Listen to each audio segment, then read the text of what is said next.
Yeah. Oh, look at these two. All right, come on. You're okay? By now, you've probably seen this footage of Andy Byron, the now former CEO of Astronomer, canoodling with Kristen Cabot, the head of human resources at the company. We're going to skip over the moral questions of cheating on your wife and family in order to ask a much more important question. How much has this hug cost Andy Byron? Well, first of all, Andy has lost his job, and it is believed he was earning $550,000 a year, which is obviously a big hit. Second, along with the salary, Andy has also lost his bonus, which was believed to be $250,000 last year.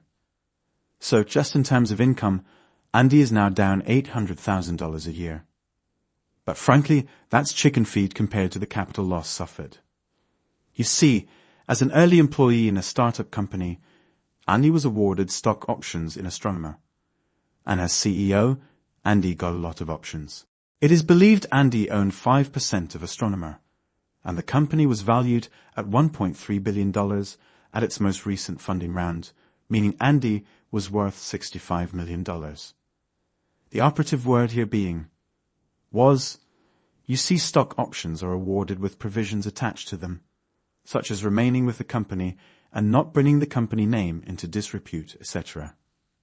Andy's stock options would vest over a period of 5 years. This basically means that you really only earn a portion of the options each year, and if you leave the company before they are vested, you forfeit them.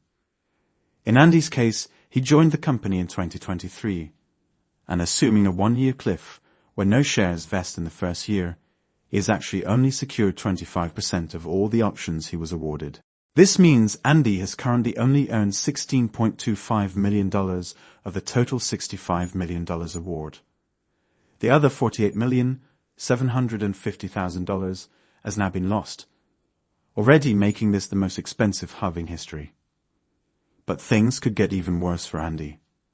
Astronomer could invoke the bad leaver provision in his contract. That is to say, if the company judges his behavior to be sufficiently bad, he may have to forfeit the entire $65 million worth of shares. Even if we assume Andy gets to keep the $16.25 million which has already vested, he could still lose much of it in a divorce. As resident of Massachusetts, divorce provisions allow for equitable distribution of marital assets. Considering his infidelity, his children, and that he earned these options whilst married, Andy could lose half of any remaining shares. This means Andy, once worth more than $65 million, could now be worth as little as $8 million, meaning a loss of $57 million. Quite probably making this the most expensive hub in history. Still, it's always nice to have a hug. Peace out, you little gossip mongers.